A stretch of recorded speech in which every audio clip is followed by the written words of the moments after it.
அரிசியின் நன்மைகள் பற்றி விளக்கம் தருகிறார் டாக்டர் மைதிலி அவர்கள். இந்த தூய மல்லி அரிசியை தொடர்ந்து நம்ம அன்றாட உணவுல சேர்த்துட்டே வரும்போது எந்தெந்த நோய்கள்லாம் ஏற்படாம தடுக்க முடியும்ன்றதை பத்தி இன்னைக்கு நான் நிகழ்ச்சியில தெளிவா சொல்றேன். முதல்ல தூய மல்லி அரிசி அப்படின்றதுல நார் சத்து அதிகமா இருக்கு. இந்த நார் சத்து அப்படின்றது என்ன செய்யும்னா நம்ம ரத்தத்துல எப்பவுமே சர்க்கரையோட அளவை கட்டுப்பாட்டுல வைக்கிறதுக்கு ரொம்ப ரொம்ப உதவியா இருக்கும். இதனால நீரிழிவு நோய் பாதிப்பு ஏற்படக்கூடிய வாய்ப்பு ரொம்ப ரொம்ப கம்மி தான்.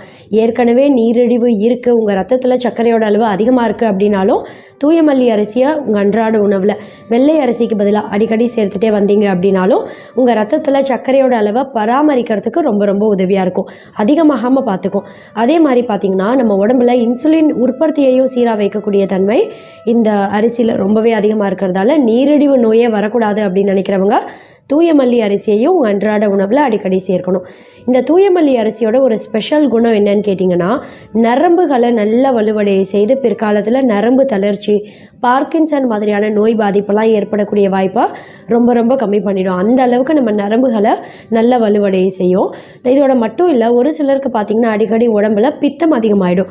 பித்தம் அதிகமான காரணத்தினால தலை சுத்தல், மயக்கம், வாந்தி இல்லை குமட்டல் ஏற்படும் இல்லையா. நம்ம உடம்புல பித்தம் எப்போவுமே அதிகமாகாமல் கரெக்டான அளவில் சீரான அளவில் வைத்து பராமரிக்கிறதுக்கும் இந்த அரிசி வகை ரொம்ப ரொம்ப உதவியாக இருக்கும்.